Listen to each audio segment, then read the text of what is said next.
Olá, gente, muito prazer. Eu me chamo Márcio Farias, sou professor de psicologia da PUC de São Paulo e hoje estou aqui a convite da Veneta para comentar sobre o livro Uma História da Revolta Pan-Africana, do C.L.R. James. Uma honra falar desse autor, que é certamente um dos mais importantes intelectuais do século XX e que certamente tem muita coisa a dizer sobre o século XXI, em especial o Brasil contemporâneo. Então, a nossa aula de hoje vai falar um pouco sobre o James, as suas contribuições gerais, falar desse livro e por que a gente está discutindo o James agora, porque esse livro é tão importante, e eu vou defender a tese que é um marco editorial a publicação deste livro. O James, ele é um intelectual em Trinidad e Tobago, portanto é um intelectual carimbenho. Ele nasce em 1901 e pertence a uma classe média de seu país. Seu pai, por exemplo, era professor, diretor de escola.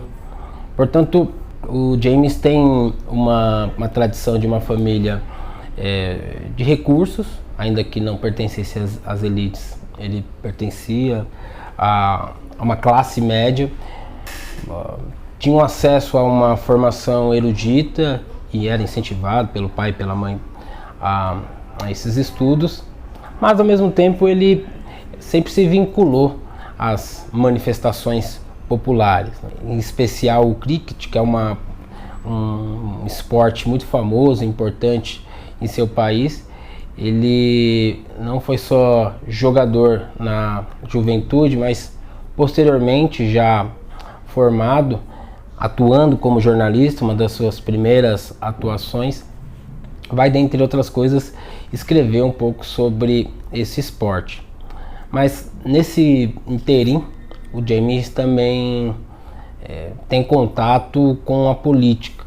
Na época, em Trinidad e Tobago, ele se vincula a uma luta nacionalista de independência e passa a escrever no jornal local, discutindo também um pouco de política. Sua vida vai ganhar um caráter internacional quando ele deixa o seu país, se desloca para Londres, e em Londres ele vai ter contato com os imigrantes trabalhadores que lá estavam. Ele também se transfere para outras cidades da Inglaterra, e nesse contato com a classe trabalhadora, com os imigrantes, ele passa a ter uma espécie de radicalização do seu pensamento.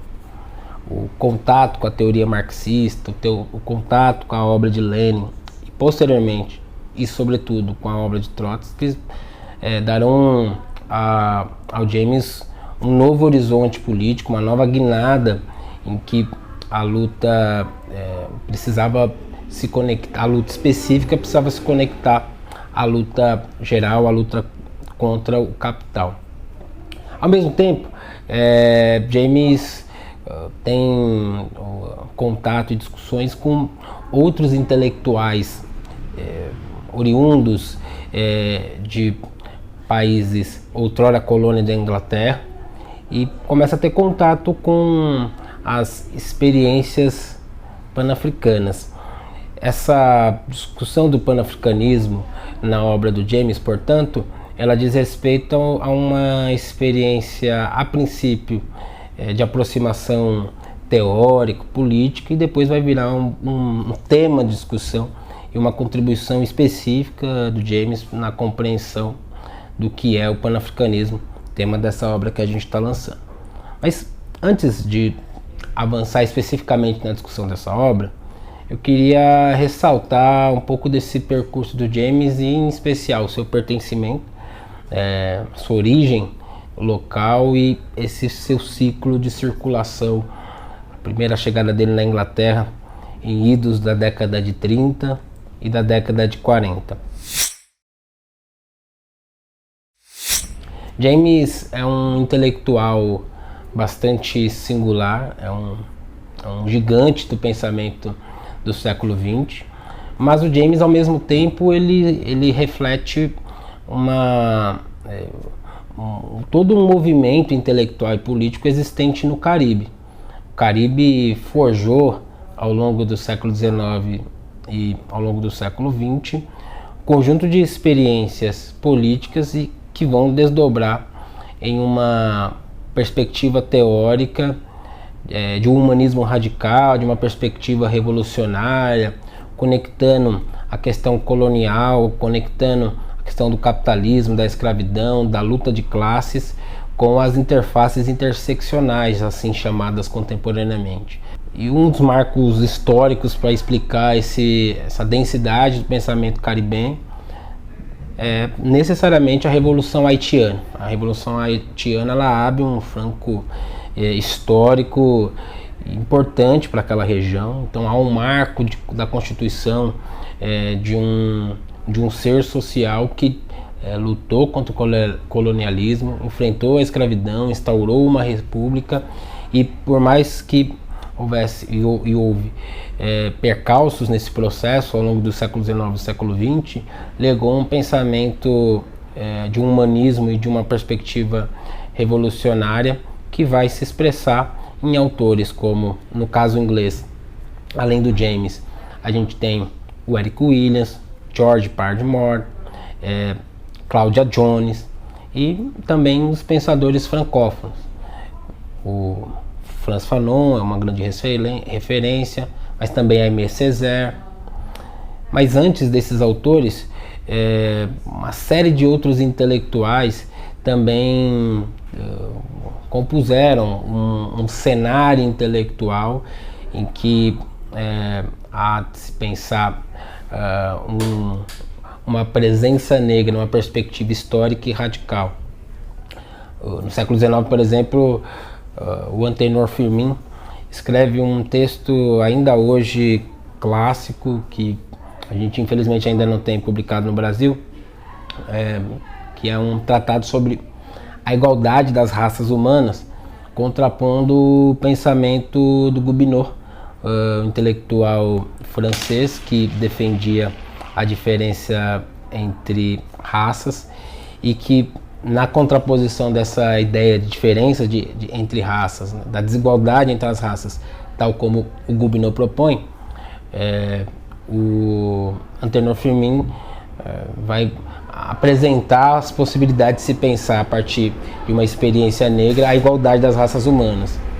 É em Antenor Firmin, por exemplo, que a gente tem uma primeira discussão sobre uma primeira discussão contemporânea, moderna, sobre um passado do Egito negro, tal como posteriormente Cheikh Anta Diop discutirá. Portanto, há um cenário histórico, político, intelectual no Caribe que, em certa medida, se reflete nesse celeiro de intelectuais que tentam partir das suas experiências e refletir não só a experiência negra a partir de marcos descritivos, mas em geral tentam refletir sobre a experiência negra, a experiência colonial, a partir de um questionamento profundo à modernidade, no limite, ao capital.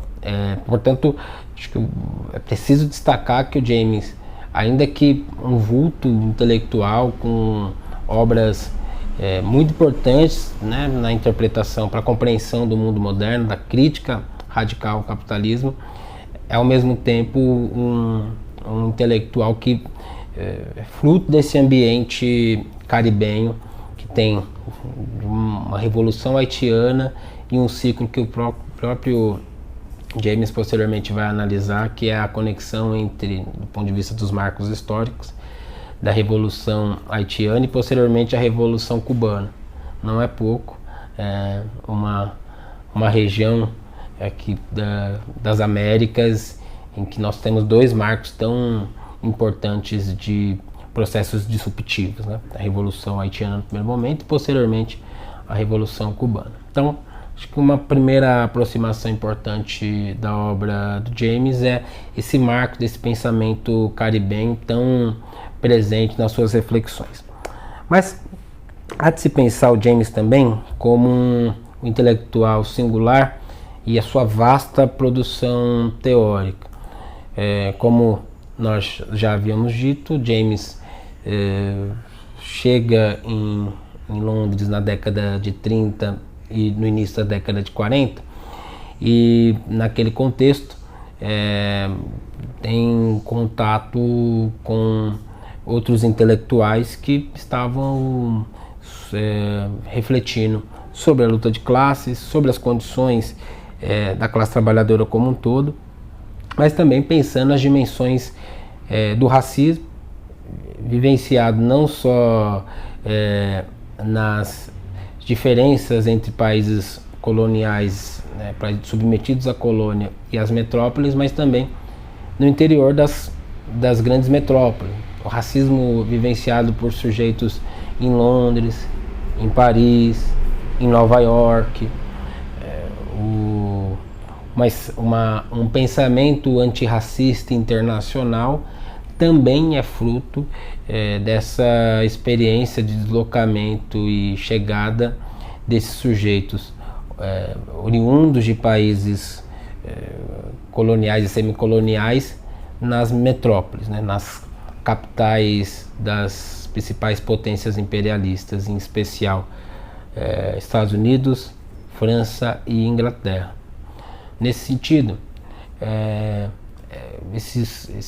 esse conjunto de sujeitos que ocuparam esses países, essas cidades, vão forjar uma reflexão crítica da experiência negra,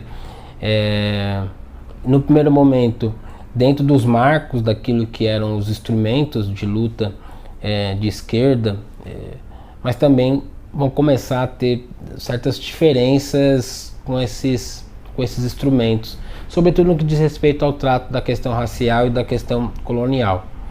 Em certa medida, o panafricanismo ou os panafricanismos são perspectivas teóricas e políticas que vão, em alguma medida, tentando refletir uma perspectiva transnacional, esse conjunto de experiências desiguais em que a raça é o grande marcador que organiza a experiência desse sujeito. E é preciso que se diga que são vários panafricanismos, várias correntes que vão tentar dar respostas distintas a essas mesmas circunstâncias. Considero que James tem uma leitura pan-africana muito específica e que ela acaba se diferenciando de outras análises. O panafricanismo, tradicionalmente assim entendido, é observado a partir dos congressos panafricanistas, os encontros que ocorreram ao longo do século XX, na primeira metade do século XX. Foram 5 congressos, o James inclusive participa desses congressos, e em muitas circunstâncias o panafricanismo foi observado com ênfase a partir daquilo que se discutia nesses congressos. Essa foi uma leitura canônica de se interpretar o panafricanismo. Posteriormente, há outras interpretações em que vão começar a observar o panafricanismo a partir de uma certa concepção de personalidade assim compreendida, personalidade negra ou personalidade africana, que desdobra do panafricanismo uma contraposição, uma ideia ocidental do que é ser, de história.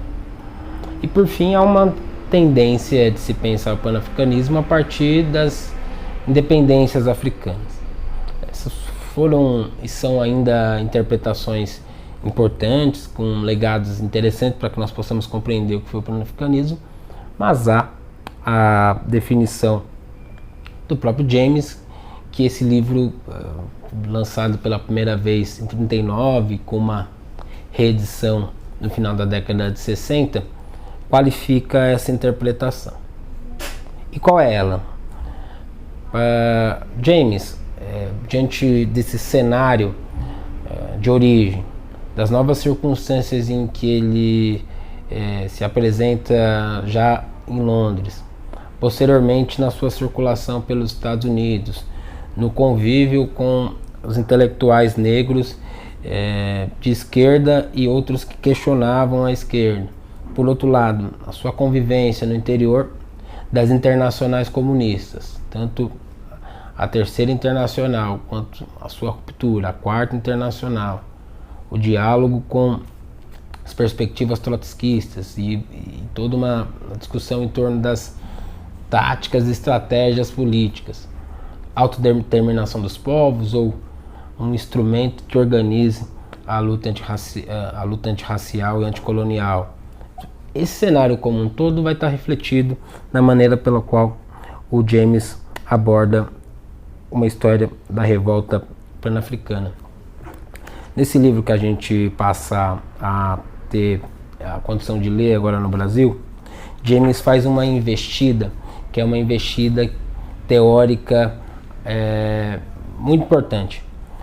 James se propõe a pensar os marcos no longo prazo de uma experiência negra radical. O marco histórico importante para o James é a Revolução Haitiana. A Revolução Haitiana é um grande marco de uma inscrição negra na modernidade.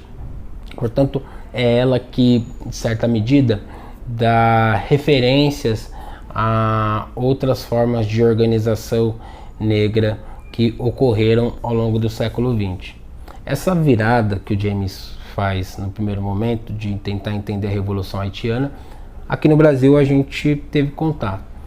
Há um livro que talvez seja o único grande texto que a gente teve contato sobre a obra do James no Brasil, que é o livro Os Jacobinos Negros, né? Em que o James se dedica a tentar, de um lado, entender a biografia da sua liderança e, ao mesmo tempo, observar quais foram as circunstâncias que permitiram ao africano escravizado e seus descendentes se revoltar.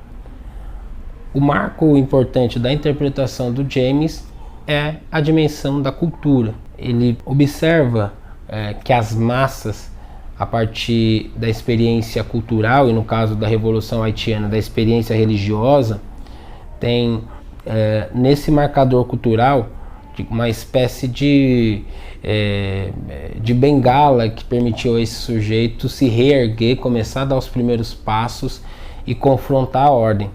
A cultura, portanto, e no caso do Haiti, a religiosidade, foi o aspecto aglutinador que permitiu ao africano escravizado uma tomada de consciência crítica da sua condição de escravizado e da sua possibilidade de confrontar a ordem. Essa leitura em que há uma conjugação entre cultura e política, na sua época não era muito usual.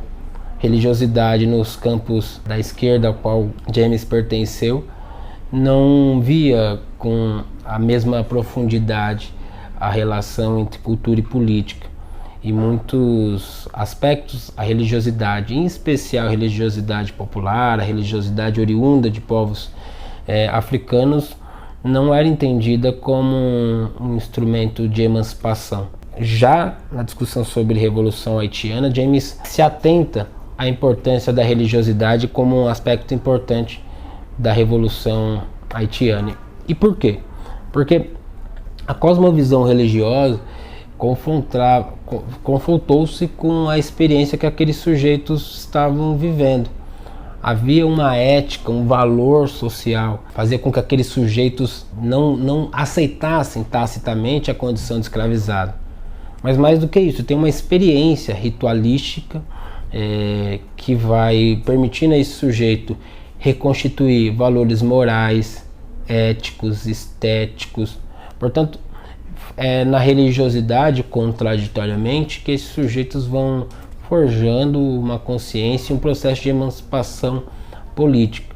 Então, se de um lado na Revolução Haitiana há todos os princípios da Revolução Francesa, de liberdade, igualdade, fraternidade, que era comungada por uma espécie de classe média negra que vivia nos centros urbanos, as massas se organizavam a partir da sua experiência religiosa. Então, o James rompe analiticamente com uma oposição entre religiosidade ou cultura e política. Abre-se, portanto, um campo de se pensar uma experiência em que as formas políticas tradicionais precisam levar em consideração a experiências do sujeito para além das formas políticas finalísticas, ou seja, os sujeitos que se organizam nos instrumentos tradicionais. Há de se pensar um conjunto de experiências desses sujeitos que vão forjando ou não a sua possibilidade de consciência crítica. Aos que nos assistem, que lerão esse texto e que têm familiaridade com o debate de uma historiografia contemporânea, essas são teses que estão colocadas, por exemplo, para grande parte da historiografia inglesa de orientação marxista, que enfatiza a dimensão da agência ou da experiência dos sujeitos e que foi tão importante para uma revisão da história brasileira ainda em curso. Então, James, portanto, antecipa teses como as teses clássicas do Thompson, um importante historiador inglês que, inclusive, tiveram em uma oportunidade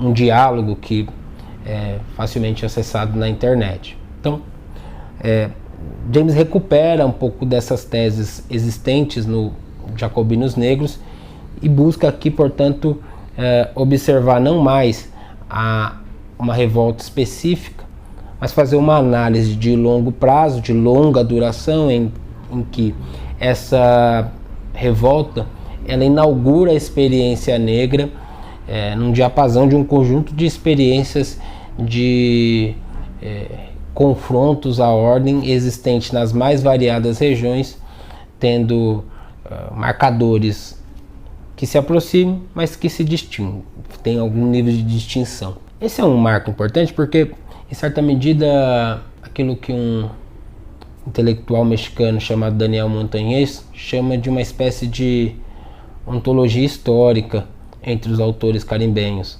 Para que esses autores pudessem afirmar a experiência negra, sempre se recorria a uma historicização dessa experiência desses sujeitos.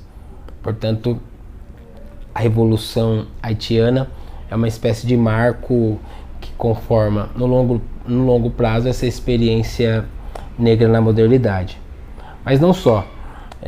James vai observar o quanto que o racismo, para além de uma interpretação de que ele é uma derivação da escravidão, ele vai acompanhar a experiência da ratificação do moderno capitalismo. Em várias regiões do mundo, a raça comparecerá enquanto um elemento que conforma diferenças materiais e simbólicas, e nesses conjuntos muito variados de experiências haverão respostas a esse que posteriormente vai ser chamado de capitalismo racial.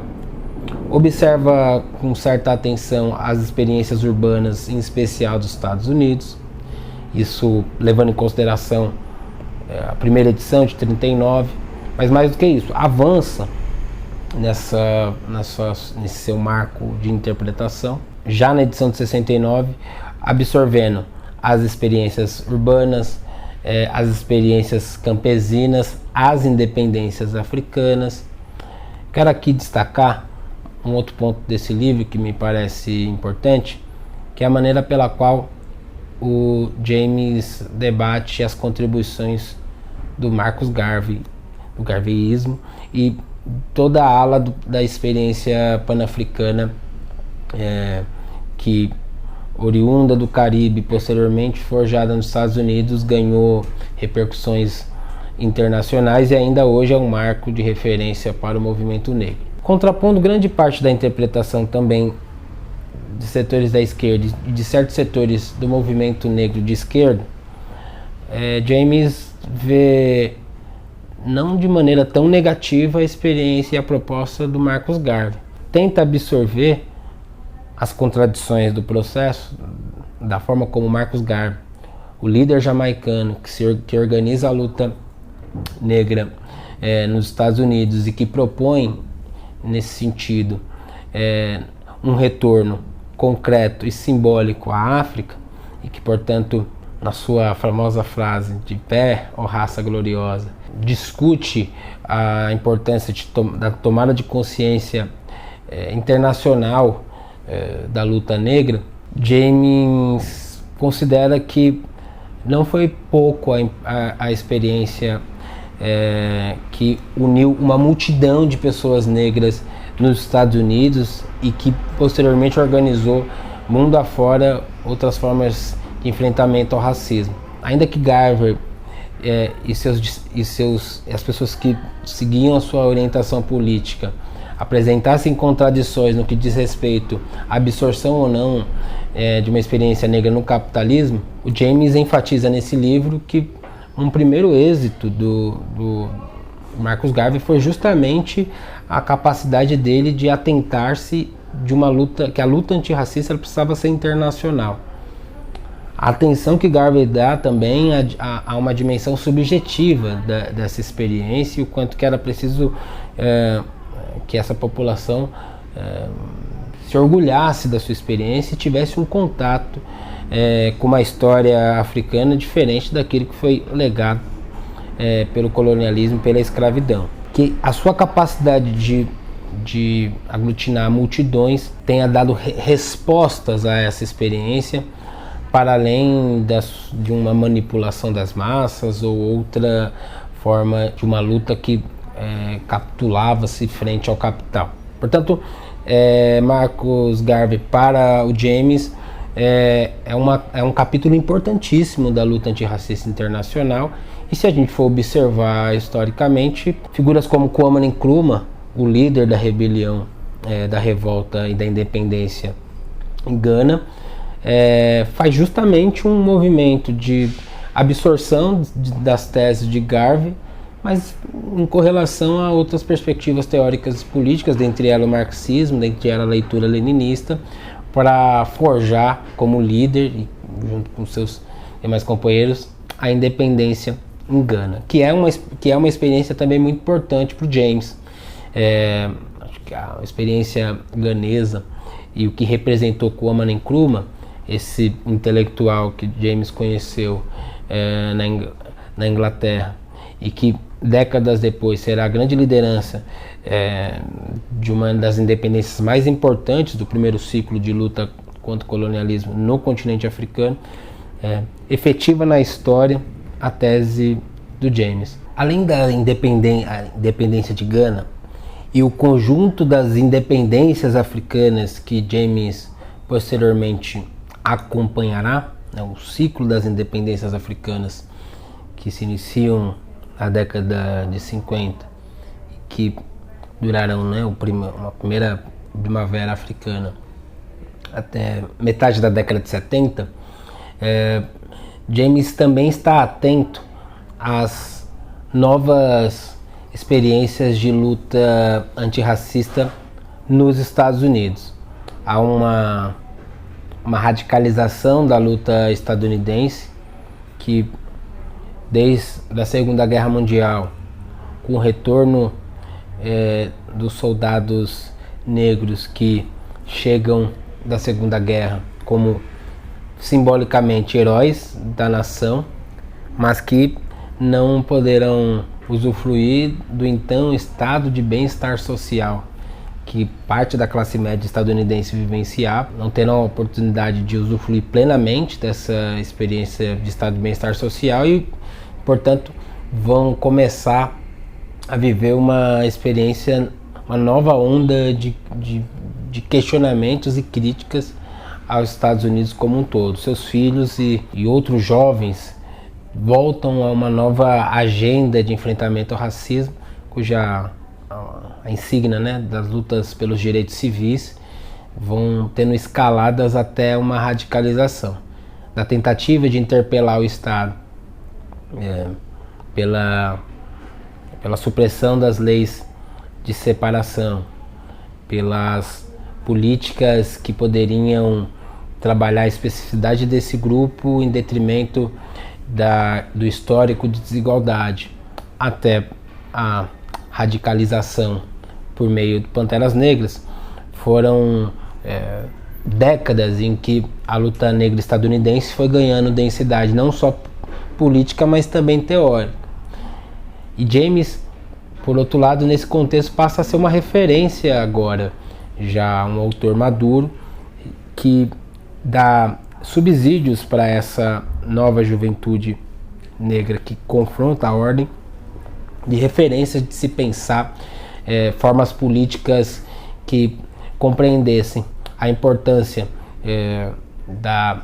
das experiências locais, da retomada histórica, mas também de como essa retomada histórica ela precisava ser contextualizada diante dos desafios da luta antirracista contemporânea. Portanto, o livro também, e James em especial, atentará-se às lutas que desdobrarão no confronto à ordem nos Estados Unidos, primeiro pela luta pelos direitos civis e posteriormente a radicalização com Black Panthers. Esse diapasão que a obra compreende, portanto, a Revolução Haitiana até as lutas ocorridas no início da segunda metade do século XX, trazem para a gente alguns legados. Primeiro, o leitor contemporâneo, em especial familiarizado com a discussão da historiografia, terá um texto que foge um pouco àquilo que tem se produzido atualmente, ou seja, uma produção que observa e focaliza algumas experiências de revolta, como por exemplo a revolta dos malês.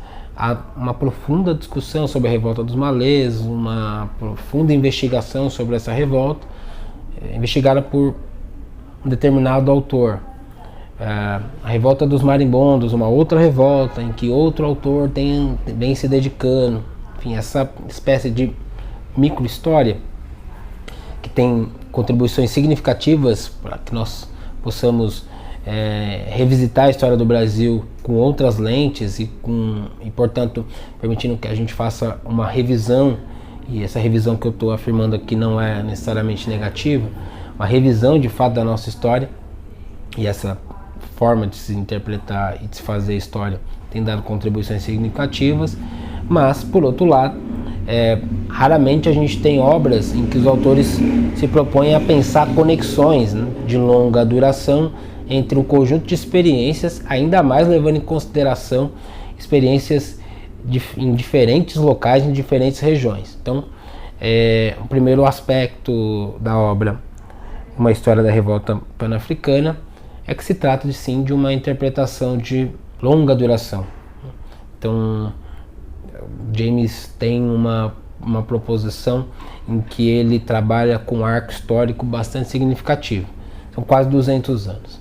Geoespacialmente, portanto, ele também faz análises comparativas em que raramente a gente tem estudos contemporâneos que se propõem a fazer análises de regiões tão distintas para tentar encontrar um aspecto comum entre elas. Essa é uma segunda característica. Uma terceira característica da obra do James é o que nós conversamos, a forma como ele articula experiência, cultura e política. Portanto, James trabalha com uma análise em que as massas são protagonistas da luta, e as massas se aglutinam a partir de aspectos que mediam essa aglutinação, tendo as mais variadas fontes de experiência, inclusive a religiosa.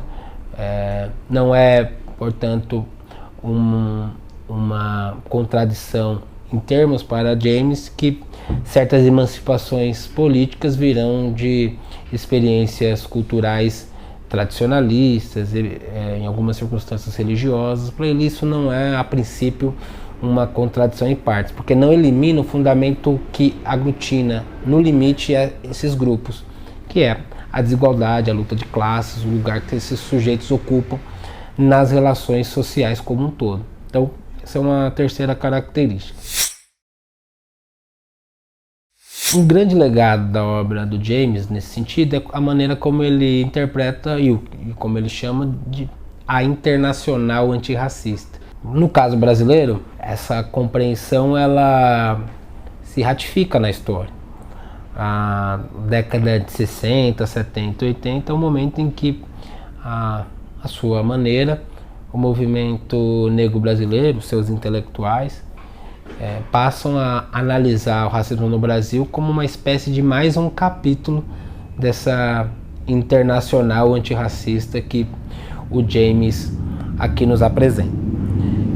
E se a gente for observar, a influência do movimento negritude, a influência das lutas de independência africana, a influência do movimento que enfrentou o apartheid na África do Sul e a luta do movimento negro estadunidense, elas foram muito importantes para uma reformulação da agenda antirracista no Brasil, não mais buscando uma integração do negro na sociedade de classes e agora se entendendo como um povo negro que busca reparação histórica frente a um Estado não só omisso, mas um agente da exclusão da população negra.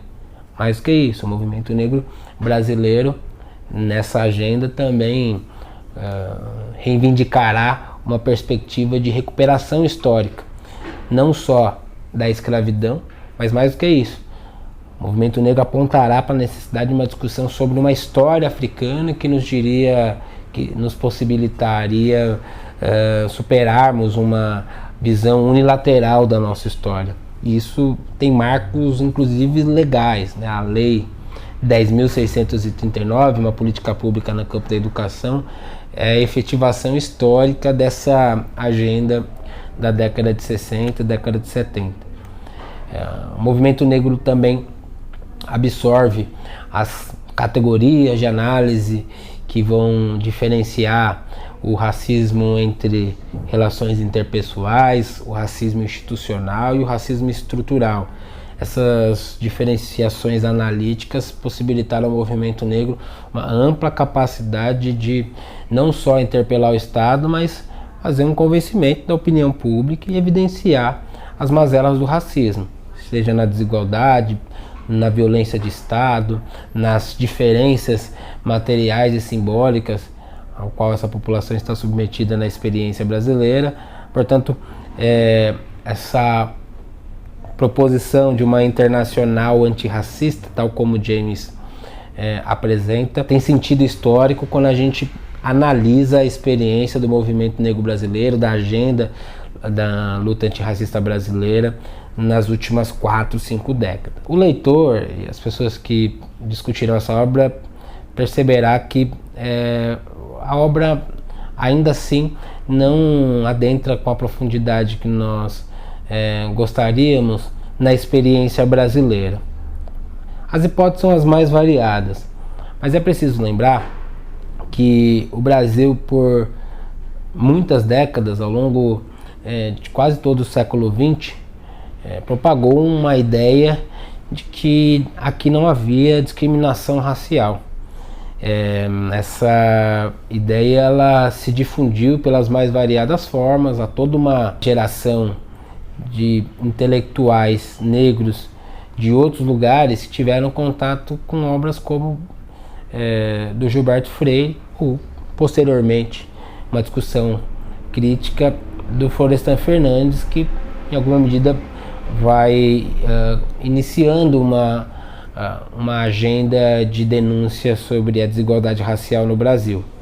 Ainda assim, James, já um autor veterano e conhecido, se conecta com um dos mais importantes intelectuais brasileiros na década de 70.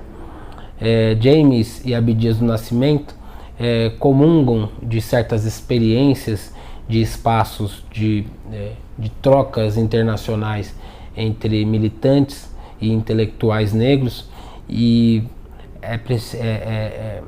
é notória a participação de James e do Abdias no sexto Congresso Pan-Africanista e as teses do James em relação à necessidade de se dedicar a um estudo mais sistemático sobre a experiência brasileira. Em especial, James mostra certa erudição quando ele cita Carolina Maria de Jesus como uma intelectual que, em alguma medida, evidenciava os limites de uma experiência urbana na América do Sul.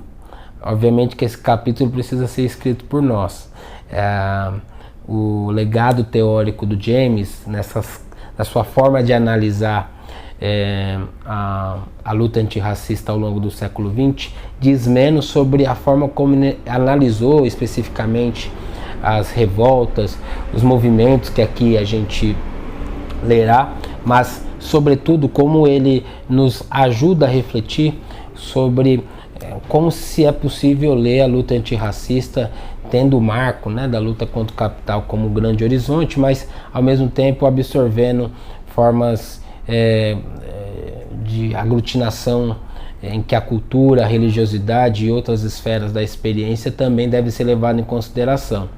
Quando a gente observa, por exemplo, o movimento hip hop no Brasil e a importância do movimento hip hop no longo prazo para a formação de uma consciência política de grande parte de uma juventude negra, quando a gente vê a contemporaneidade dessas discussões a partir das rinhas e outras maneiras em que a juventude tem ocupado as praças públicas e discutido a sua experiência, a importância do samba, do candomblé, não só como experiências culturais pitorescas, mas acima de tudo como espaços em que esses sujeitos que vivenciam uma experiência de exploração, de desigualdade, de acesso desigual à moradia, a hospitais, em suma, a uma cidadania mutilada, como é nesses espaços que esse trabalhador precarizado, informal, tem a condição, primeiro, de pensar a sua vida, a sua experiência e trocar com os seus, mas em um segundo momento, eventualmente também de ter tomada de consciência crítica dessas circunstâncias.